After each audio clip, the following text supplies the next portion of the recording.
கைகளை உயர்த்தி பாடுங்க.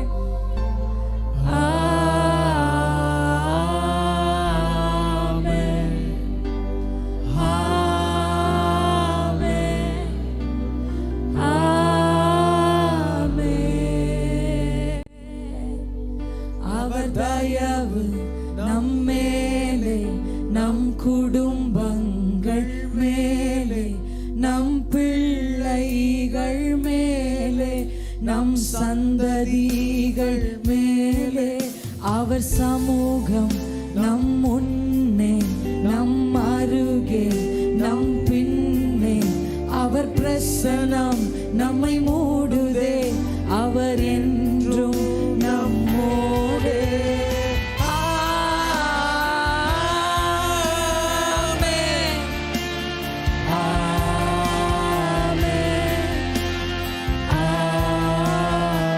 ரெண்டு கைகளை உயர்த்தி பயபக்தியோட